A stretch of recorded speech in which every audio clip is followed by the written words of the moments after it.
Segunda carta.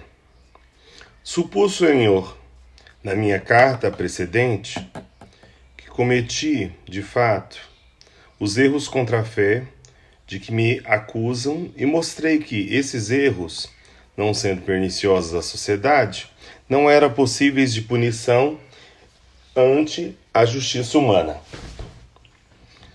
Deus revelou para si sua própria defesa e o castigo das faltas que só ele ofende.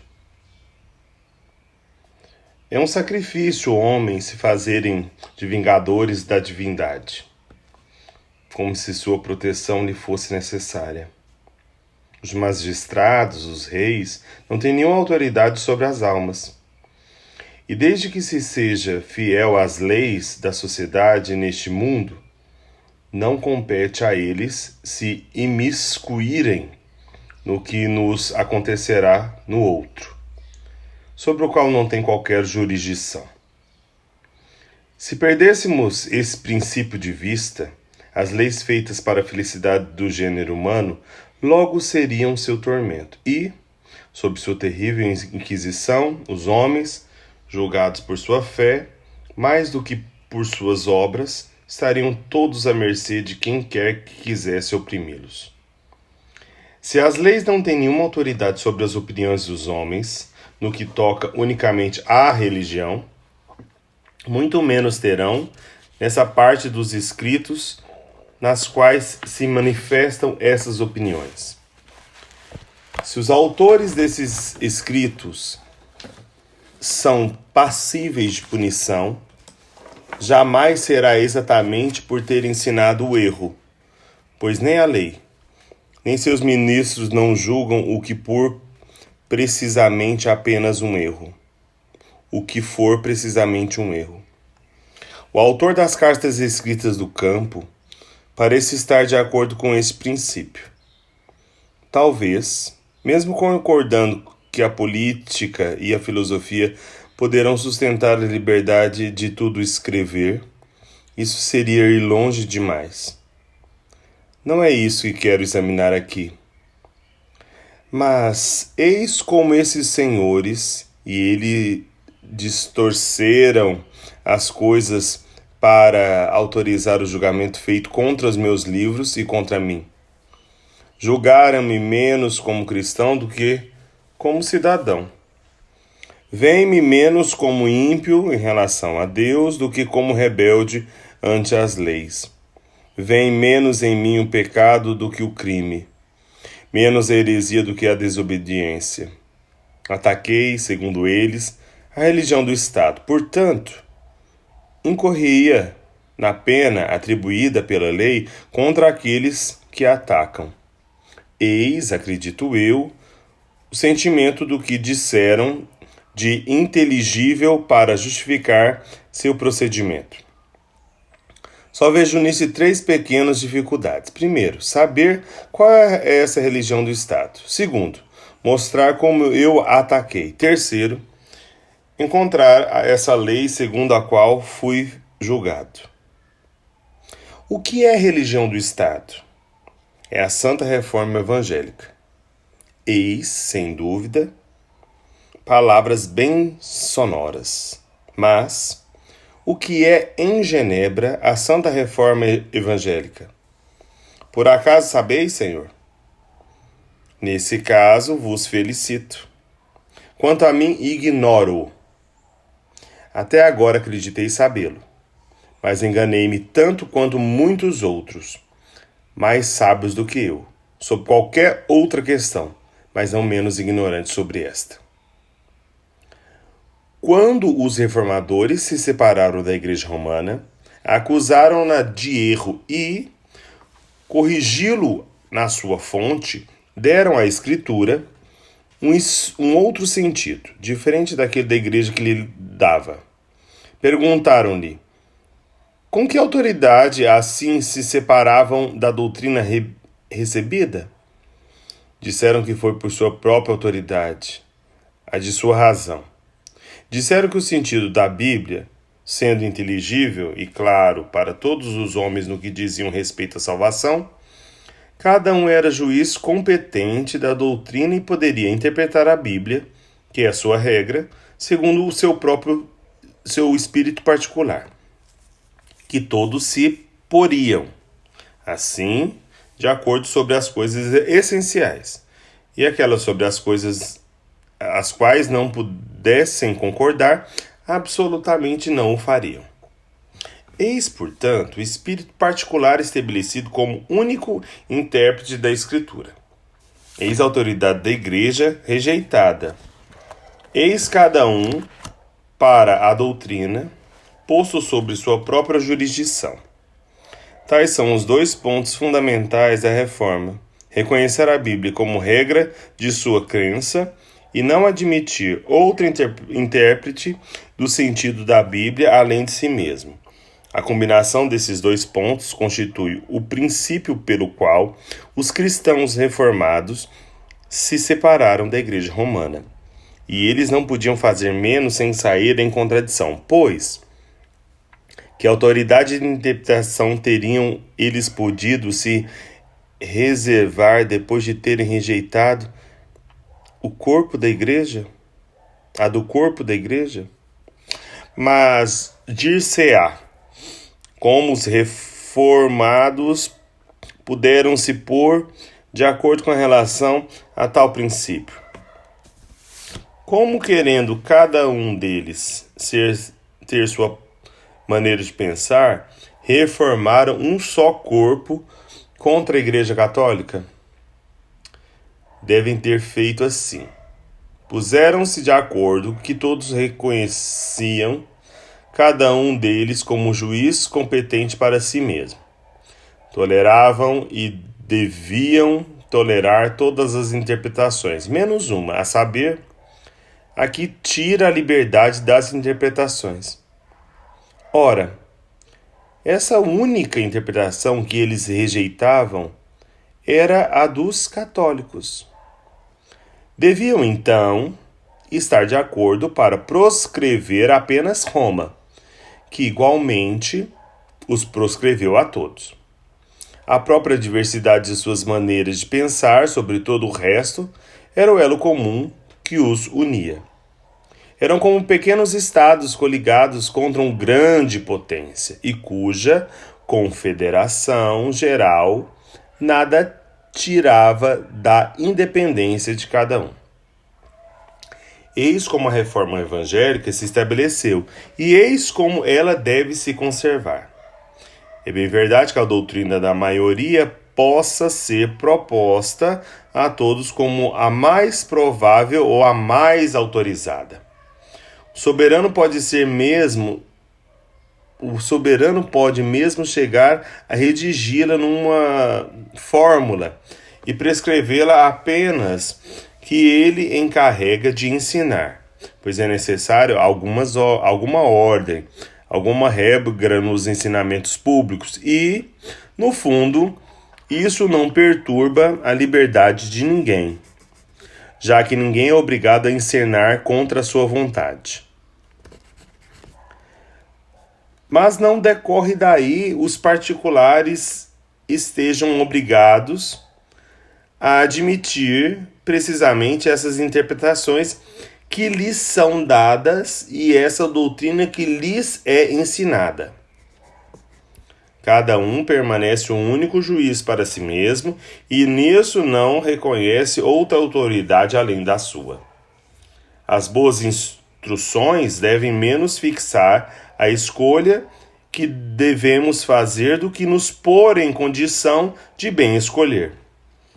Tal é o verdadeiro espírito da reforma. Tal é o verdadeiro fundamento. A razão particular aí se pronuncia, tirando a fé da regra comum que estabelece, ou seja, do Evangelho. E tanto é da essência da razão ser livre que, se quisesse se submeter à autoridade, isso estaria além de suas possibilidades. Por pouco que se atinja esse princípio, todo o evangelismo desmorona de imediato. Que alguém me prove hoje que, em matéria de fé, e seja obrigado a me submeter às decisões de qualquer um, e, a partir de amanhã, me tornarei católico e todo homem consequente e verdadeiro fará como eu. Ora, a livre interpretação da Escritura implica não somente o direito de explicar suas passagens, cada um segundo o seu sentido particular, mas o de permanecer na dúvida sobre aquelas que sejam duvidosas e ter o direito de não compreender aquelas que forem consideradas incompreensíveis. Eis o direito de cada um fiel, direito com o qual nem os pastores, nem os magistrados têm nada a ver. Desde que se respeite a Bíblia e que se esteja de acordo sobre os pontos capitais, vive-se segundo a reforma evangélica. O julgamento dos burgueses de Genebra não contém nada além disso. Ora, já vejo vossos doutores triunfarem sobre esses pontos capitais e pretenderem que me afaste deles. Devagar, senhores, por favor. Não é ainda de mim que se trata, mas de vós. Procuremos saber primeiro quais são, segundo vós, esses pontos capitais. Saibamos que direito tendes vós de constranger-me e vê-los onde não os vejo, e onde, talvez, vós mesmos não os vedes. Não esqueçais, por favor, que me apresentar vossas decisões como leis é distanciar-vos da Santa Reforma Evangélica. É abalar seus verdadeiros fundamentos. Pela lei, sois vós que mereceis punição. Seja que se considere o estado político da vossa república como reforma foi instituída, seja que se pense os termos de vossos antigos éditos em relação à religião que eles prescrevem, vês que a reforma é em toda parte posta em oposição à Igreja Romana, e que as leis só têm por objetivo subjugar os princípios e o culto destas, destruí-vos da liberdade em todos os sentidos. Nessa posição particular, o Estado existiria, por assim dizer, a não ser pela separação das duas igrejas, e a República seria aniquilada se o papismo retomasse a frente. Assim, a lei que fixava o culto evangélico só considerava, nesse caso, a abolição do culto romano. É isso que atestam os ataques, mesmo escabrosos, que vêm contra nas vossas primeiras ordenações e que na sequência foram sabiamente retirados quando o mesmo perigo não mais existia. É também isso que atesta o julgamento do consistório, que consiste unicamente em impedir todas as idolatrias, blasfêmias, dissoluções e outras coisas contrárias à ordem de Deus e à reforma do Evangelho. Tais são os termos da ordenação aprovada em 1562. Na visão da mesma ordenação, de 1576, foi acrescentado no cabeçalho do julgamento estar atentos a todos os escândalos, o que mostra que, na primeira versão do julgamento, tinha-se por objeto apenas a separação da Igreja Católica. Na sequência, houve também uma preocupação com a organização. Isso é natural quando algo estabelecido começa a tomar consciência. Mas, enfim, não se trata do erro ou da heresia, nenhuma ou outra lição, nem em nenhum julgamento de magistrado, de burguês, de ministro. Longe de ser esse o objeto da reforma e das leis, isso seria pôr-se em contradição consigo mesmo. Assim, vós, éditos, fixaram sobre a palavra reforma apenas o ponto controverso da Igreja Romana. Sei que vossa história e a da Reforma em geral está cheia de fatos que apontam uma inquisição muito severa e que, de perseguidos, logo os reformadores tornaram-se perseguidores. Mas esse contraste, tão chocante em toda a história do cristianismo, na vossa história, não prova outra coisa a não ser a inconsequência dos homens e o império das paixões sobre a razão. De tanto discutir contra o clero católico, o clero protestante adquiriu um espírito questionador e mesquinho, quis tudo decidir, tudo regulamentar, pronuncia-se sobre tudo. Cada um quis propor modestamente sua opinião a todos, como se fosse a lei suprema. Essa não era a maneira de viver em paz. Calvino, sem dúvida, era um grande homem, mas, enfim, era um homem. E pior ainda, era um teólogo. Aliás, tinha todo o orgulho do gênio que se dá conta de sua superioridade e que se sente indignado se ela é questionada. A maior parte dos seus colegas estava na mesma situação, sendo todos nisso mais culpados quanto mais inconsequentes fossem. Além disso, que pretexto não deram nesse ponto aos católicos? Que piedade não causa ver esses sábios homens na defensiva? Esses espíritos esclarecidos e raciocinavam tão bem sobre qualquer outro tema. Desarvoraram-se tão estupidamente sobre esse? Essas contradições, entretanto, não provavam outra coisa, a não ser que eles seguiam muito mais suas paixões que seus princípios. Sua dura ortodoxia era ela mesma uma heresia. Era bem esse o espírito dos reformadores, mas não o da reforma. A religião protestante é totalmente por princípio. A religião protestante é tolerante por princípio. É essencialmente tolerante. É tanto quanto se possa sê-lo, pois o único dogma que ela não tolera é a intolerância. Eis a intransponível barreira que nos separa dos católicos e o reúne às outras comunhões entre si. Cada uma delas considera que as demais incorrem em erro, mas nenhuma considera ou deve considerar tal erro como um obstáculo à salvação. Os reformadores atuais, pelo menos os ministros, não conhecem ou não mais amam sua religião.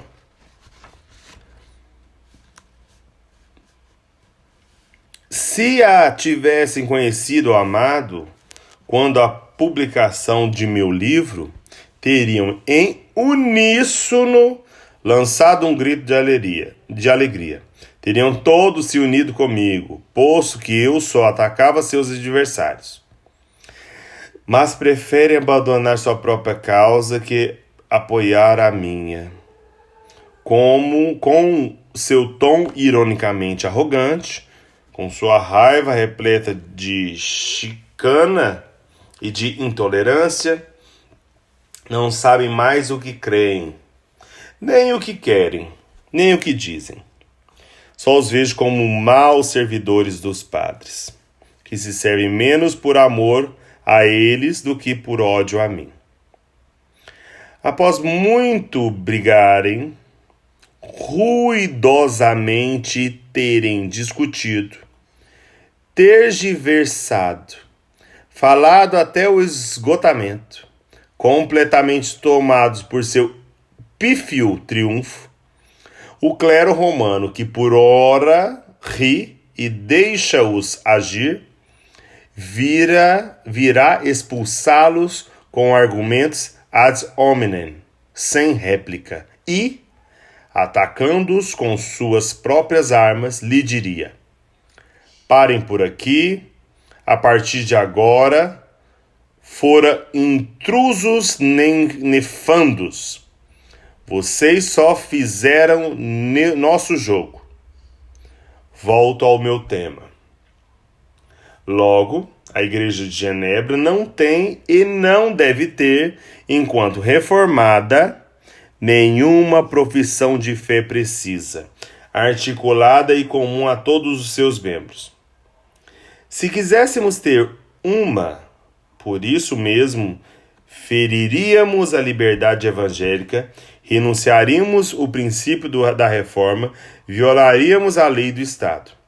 Todas as leis protestantes que exigiram fórmulas de profissão de fé, todos os sínodos que fixaram pontos de doutrinas, apenas seriam que quiseram prescrever aos pastores aquilo que deveriam ensinar.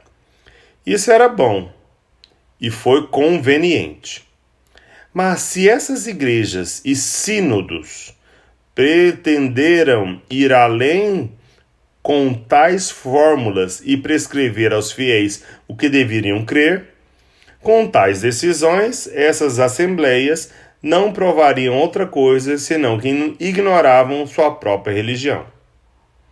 A Igreja de Genebra, de longa data, parecia afastar-se menos do que as outras do verdadeiro espírito do cristianismo.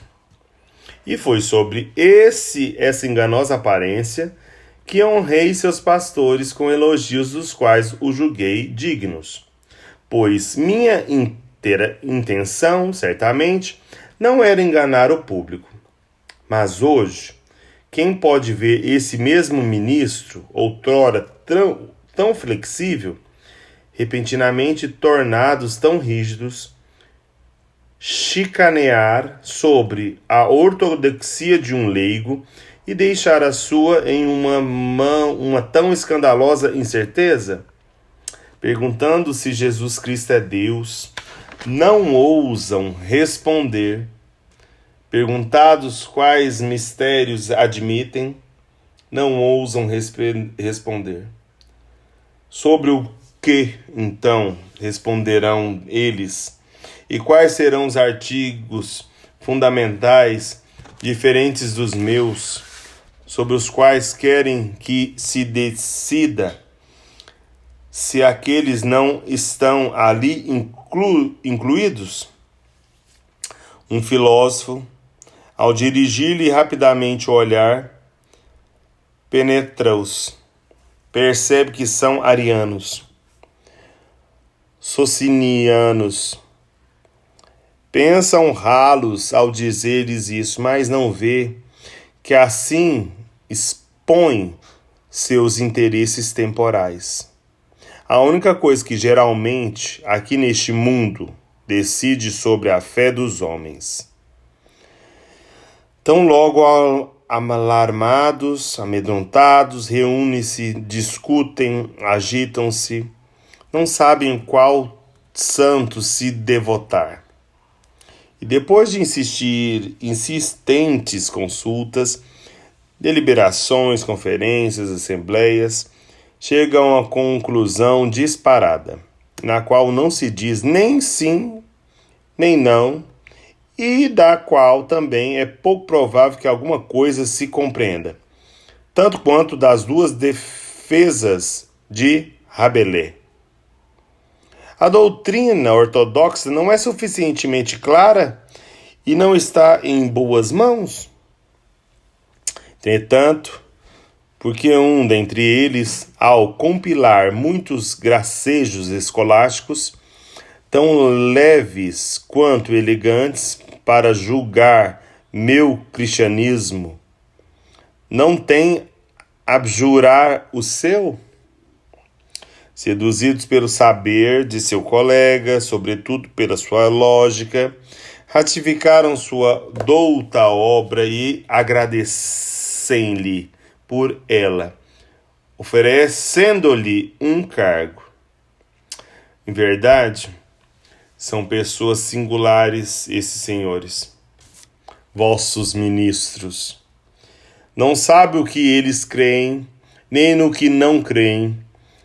Não se sabe nem mesmo aquilo que fingem acreditar. Sua única maneira de estabelecer sua fé é atacando a dos outros. Fazem com os jesuítas que, como diz, forçavam todos a encenar a contradição, sem que eles mesmos a assinassem. Em lugar de se explicarem sobre a doutrina que lhes é imputada, pensam dar o troco às outras igrejas, brigando contra seu próprio defensor. Com sua ingratidão, querem provar que não têm necessidade de seus préstimos e acreditam se mostrar bastante ortodoxo, mostrando-se como perseguidores. De tudo isso, concluo que não é fácil hoje em dia dizer que consiste a Santa Reforma em Genebra. Tudo que se pode avançar como certo sobre esse assunto é que ela deve constituir, principalmente, na rejeição dos pontos contestados à Igreja Romana pelos primeiros reformadores, principalmente por Calvino. Esse é o espírito da nossa instituição, e é por isso que sois um povo livre, e é apenas por essa razão, que a religião entre vós faz parte da lei do Estado. Dessa primeira questão, passo a segunda, e afirmo que, num livro no qual a verdade, a utilidade, a necessidade da religião em geral é estabelecida com maior força, em que, sem nenhuma exclusão, o autor prefere a religião cristã a qualquer outro culto e a reforma evangélica a qualquer outra seita, como é possível pensar que essa mesma reforma seja atacada? Isso parece difícil de conceber. Porém, vejamos. De maneira geral, provei mais acima e provarei mais em detalhe a seguir que não é verdade que o cristianismo seja atacado em meu livro. Ora, quando os princípios comuns não são atacados, não se pode atacar nenhuma seita em particular, a não ser de duas maneiras, a saber, indiretamente, apoiando os dogmas diferentes dos seus adversários, ou diretamente, atacando os seus. Mas como poderia ter dogmas específicos dos católicos, uma vez que, ao contrário, foram os únicos que ataquei, já que foi esse mesmo ataque que levou contra mim o Partido Católico, sem que, certamente, os protestantes nada teriam dito? Aí está, confesso, uma das coisas mais estranhas de que alguma vez ouvi falar, mas não é por isso menos verdadeira. Professo a fé protestante em Paris, e é por essa razão que também professo em Genebra. E como teria eu atacado os dogmas específicos dos protestantes, visto que, ao contrário, são eles que defendi com maior ênfase, visto que não cessei de insistir sobre a autoridade da razão em matéria de fé, sobre a livre interpretação das Escrituras, sobre a tolerância evangélica e sobre a obediência às leis, mesmo em matéria de culto. Todos esses dogmas radicais são específicos da Igreja Reformada, sem os quais, longe de estar solidamente estabelecida, ela nem mesmo poderia existir. Ainda mais, vede que força a própria forma da obra acrescenta aos argumentos em favor dos reformados. É um padre católico que fala. E esse padre não é ímpio nem libertino. É um homem crente e piedoso, cheio de candura, de retidão e, apesar de suas dificuldades, suas objeções, suas dúvidas, nutre no fundo lá do seu coração o mais sincero respeito pelo culto que professa. Um homem que, nas suas confissões mais íntimas, declara que ao ser chamado nesse culto para serviço da igreja, ali cumpre com toda exatidão possível as tarefas que lhe são prescritas. Pois sua consciência, voluntariamente, não admitiria que incorresse na menor das falhas. Quanto ao mistério mais chocante entre a razão, aceita-o, recolhe-se no momento da consagração para realizá-la com todas as posições exigidas pela Igreja e pela grandeza do sacramento. Pronuncia com respeito as palavras sacramentais, com toda a fé que dele dependa, e qualquer que seja esse mistério inconcebível, não teme ser punido no dia do juízo final, por alguma vez tê-lo profanado no seu coração. Eis como fala e pensa esse homem venerável, verdadeiramente bom, sábio, verdadeiramente cristão e mais sincero católico que alguma vez tenha talvez existido. Todavia, escutai o que diz esse virtuoso padre a um jovem protestante que se tornou católico e ao qual ele dá conselhos. Volte à tua pátria, retome a religião de teus pais, siga na sinceridade do teu coração e não mais a deixes. Ela é muito simples e muito santa. Acredito que ela seja, entre todas as religiões que existem sobre a terra, aquela cuja moral é a mais pura e que melhor contenta a razão. A seguir, acrescenta: quando quiseres escutar a voz da tua consciência, 1000 obstáculos inúteis desaparecerão. Perceberás que na incerteza em que vivemos nesse mundo, trata-se de uma indesculpável presunção professar uma outra religião que não aquela em que se nasceu.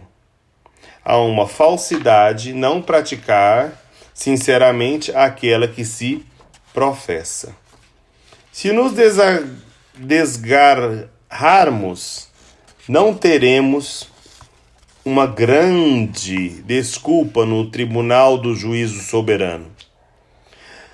Não perdoará com mais facilidade o erro no qual fomos criados do que aquele que por nós mesmos ousamos escolher?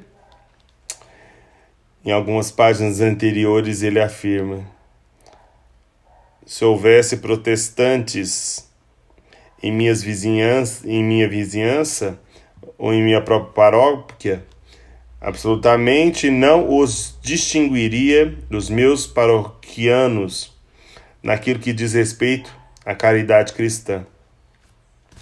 Faria com que se amassem mutuamente, que se olhassem como irmãos, que respeitassem todas as religiões e vivessem cada um em paz na sua. Entendo que solicitar a quem quer que seja que deixe aquela em que nasceu é solicitar-se que haja mal e, consequentemente, que faça mal a si mesmo. Enquanto esperarmos alcançar maiores luzes, respeitemos a ordem pública, obedeçamos às leis em qualquer lugar, Não tumultuemos de forma alguma o culto que elas prescrevem.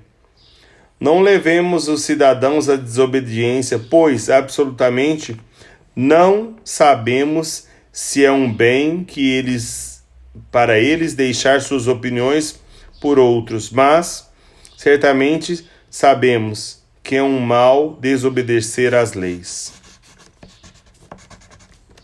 Eis, Senhor, como fala um padre católico em um escrito pelo qual me acusam de ter atacado o culto dos reformados e no qual não se diz nada disso. Poderiam talvez censurar-me por uma parcialidade exagerada em seu favor e por certo falta de conveniência ao fazer falar um padre católico como jamais nenhum teria falado. Dessa forma, fiz exatamente o contrário do que me acusam ter feito. Poder-se-ia afirmar que vossos magistrados foram conduzidos por uma oposta. Se tivesse apostado julgar contra a evidência, não teria se saído melhor. Mas esse livro contém objeções, dificuldades, dúvidas. E, por que não? Pergunto eu. Qual é o crime de um protestante ao propor suas dúvidas sobre aquilo que julga duvidoso e suas opiniões sobre aquilo que julga suscetível à dúvida? Se aquilo que vos parece claro me parece obscuro, se aquilo que julgais demonstrado não me parece sê-lo, com o direito quereis submeter minha razão à vossa, dando-me vossa autoridade por lei, como se pretendesseis ter infalibilidade do Papa? Não é curioso que seja preciso raciocinar como um católico para que me acusem de atacar os protestantes? Mas essas objeções e dúvidas recaem sobre os pontos fundamentais da fé?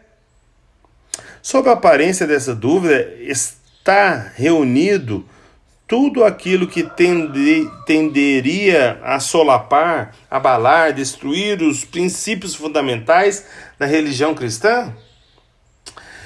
Eis aí quem inverte a tese, e se isso for verdade, posso ser culpado, mas isso também é uma mentira, e uma mentira bem prudente da parte de pessoas que não sabem, elas mesmas, em que consistem os princípios fundamentais do cristianismo.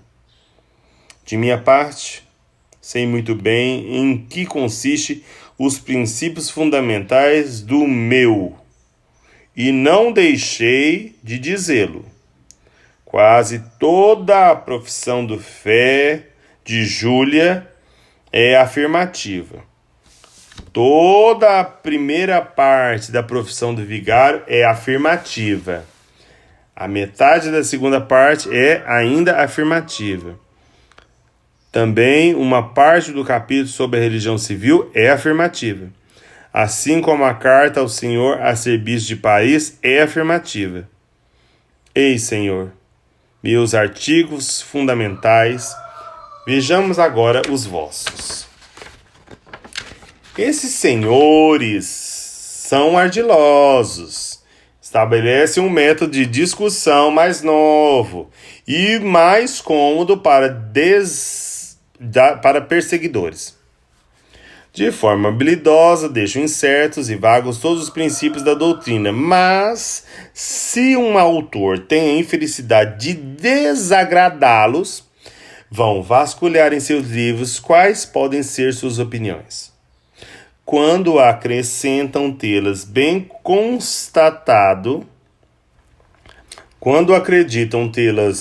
constatado, tomam as afirmações contrárias dessas mesmas opiniões e delas fazem outros tantos artigos de fé. A seguir, gritam, acusando-o de ímpio, de blasfemo, porque o autor não admitiu antecipadamente em seus livros os pretensos artigos de fé que eles, a posteriori, inventaram para atormentá-lo. Como segui-los nesses múltiplos pontos sobre os quais me atacam? Como fazer uma escolha em seus libelos? Como lê-los? Quem poderia separar todos esses farrapos, todos esses frangalhos nos sucateiros de Genebra ou na lixeira do mercúrio de Neuchâtel? Perco-me, atolo-me em meio a tantas besteiras. Tiremos dessa misórdia um único artigo para servir de exemplo. Seu artigo mais triunfante, aquele pelo qual seus predicantes se puseram em campanha e sobre o qual fizeram o maior barulho, os milagres. Começo nesse ponto um longo exame. Peço-vos que me perdoem o tédio. Quero discutir esse ponto tão desagradável apenas para vos poupar aqueles sobre os quais insistiram menos. Afirmam, então, J.J. Rousseau não é um cristão, embora ele se passe por tal para nós, que certamente o somos, não pensamos como ele. J.J. Rousseau absolutamente não acredita na revelação, embora afirme nela acreditar. Eis a prova. Deus não revela sua vontade imediatamente a todos os homens. Fala-lhes por meio de seus enviados. E seus enviados têm como prova de sua missão os milagres. Logo, quem quer que rejeite os milagres, rejeita os enviados de Deus, e rejeita os enviados de Deus, rejeitar a revelação. Ora, Jean-Jacques Rousseau rejeita os milagres. Concordemos inicialmente como se o princípio e o fato fossem verdadeiros.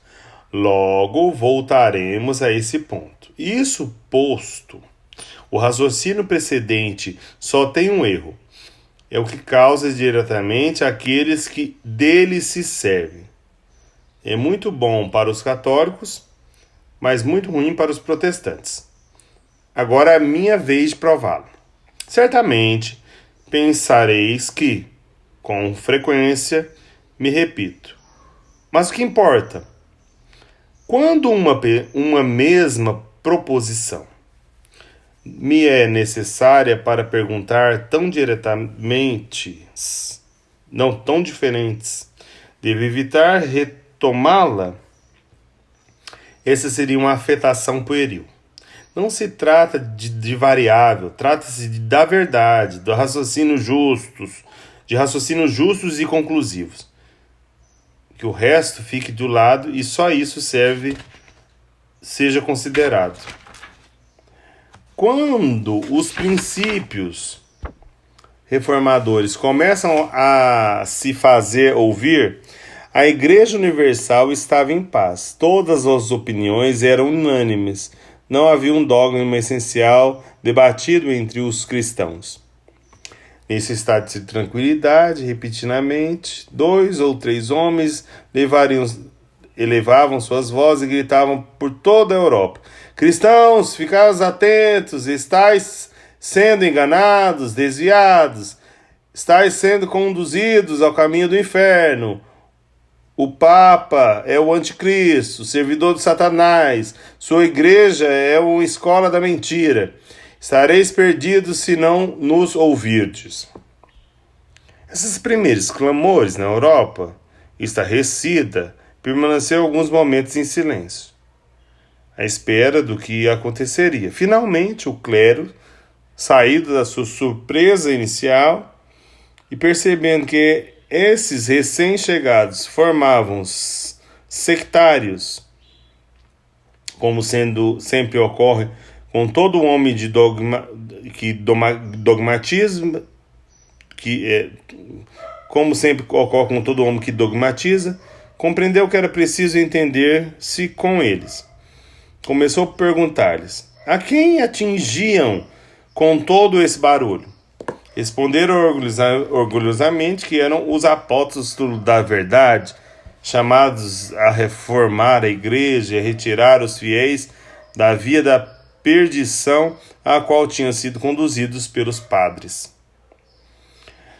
Mas tornaram a perguntar-lhes: quem vos deu essa bela incumbência de vir perturbar a paz da igreja e a tranquilidade pública? Ao que responderam nossa consciência. Ao que responderam: nossa consciência, a razão, a luz interior, a voz de Deus, ao qual não podemos desistir, sem resistir sem crime. Foi Ele que nos chamou a esse santo ministério e seguimos nossa vocação. Então, sois enviados de Deus, retrucaram os católicos. Nesse caso, estamos de acordo que devereis pregar, reformar, instruir, e nós devemos vos escutar. Mas, para obter esse direito, começai por nos mostrar vossas credenciais. Profetizai, curai, iluminai, fazei milagres, prestai as provas da vossa missão. A réplica dos reformadores é bela e vale a pena ser transcrita. Sim, somos enviados de Deus, mas nossa missão, de forma alguma, é extraordinária. Segue o impulso de uma reta consciência, na luz de um são entendimento. Absolutamente, não vos trazemos uma nova revelação. Limitamo-nos àquela que vos foi dada e que não mais compreendeis. Vimos a vós, não como prodígios que possam ser enganosos e nos quais se apoiam tantas falsas doutrinas, mas com os sinais da verdade e da razão, que absolutamente não enganam. Vimos com o auxílio desse livro santo, que foi por vós desfigurado, e que vos explicamos. Nossos milagres são argumentos invencíveis. Nossas profecias são demonstrações. Predizemos que se não escutardes a voz de Cristo, que vos fala por meio de nossas bocas, sereis punidos como servidores infiéis, aos quais se diz a vontade de seus mestres, mas que não querem cumpri-la. Não seria natural que os católicos se convencessem da evidência dessa nova doutrina, e foi também isso que a maior parte deles bem se preservou de fazer. Ora, é fácil ver que a disputa, ficando reduzida a esse ponto, não mais teria fim, e que todos se considerassem vencedores. Os protestantes sempre defendendo as suas interpretações, e suas provas eram tão claras que seria necessário ter má fé para refutá-las.